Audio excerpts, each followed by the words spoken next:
Est-ce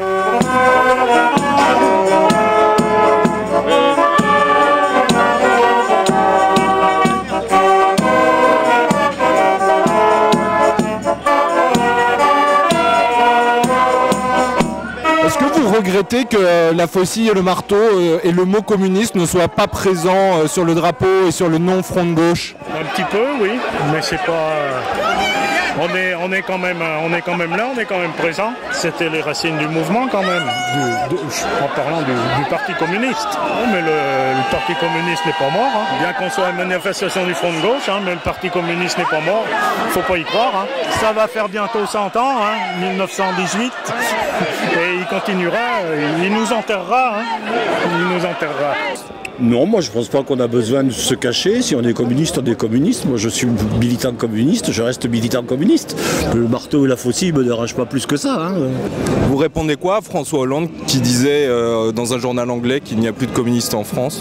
Il y a toujours 130 000 adhérents du parti communiste dans notre pays qui sont là, militent et qui font partie de la gauche autant que lui.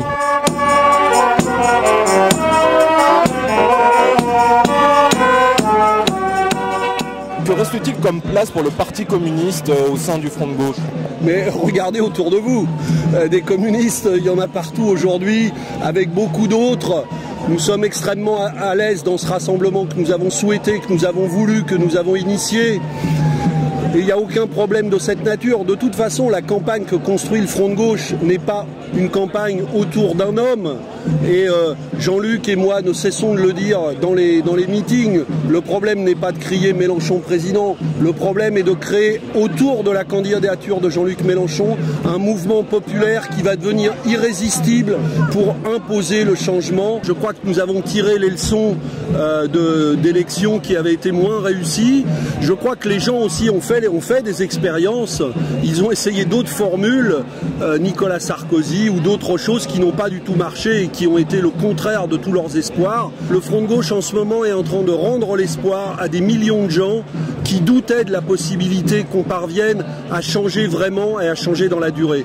Je pense que ce que ça dit, le fait qu'il y ait en effet une présence des militants communistes très forte et affichée, ça dit d'abord qu'ils sont impliqués dans cette campagne, ils sont très heureux de la faire et ils se reconnaissent dans la candidature de Jean-Luc Mélenchon. Quand beaucoup disaient, enfin c'était pas évident au démarrage et beaucoup disaient mais le PC soutient du bout des lèvres, c'est absolument pas le cas. Je crois pas du tout qu'on ait abandonné un certain nombre de termes.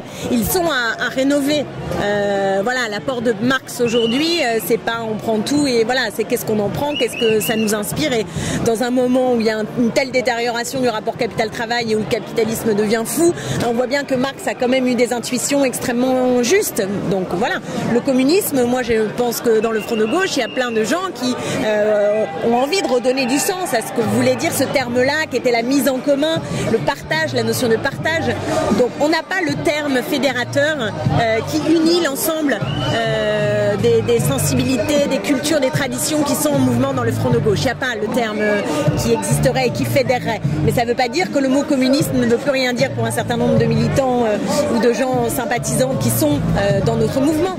Le tout maintenant, c'est de donner à ces concepts, à ces histoires, à ces traditions, une cohérence nouvelle et une force novatrice. Et je pense que ça, c'est en cours, vraiment en cours. Mais il ne s'agit pas de tourner le dos à toute la tradition du mouvement ouvrier. Il s'agit d'en trouver les formes contemporaines.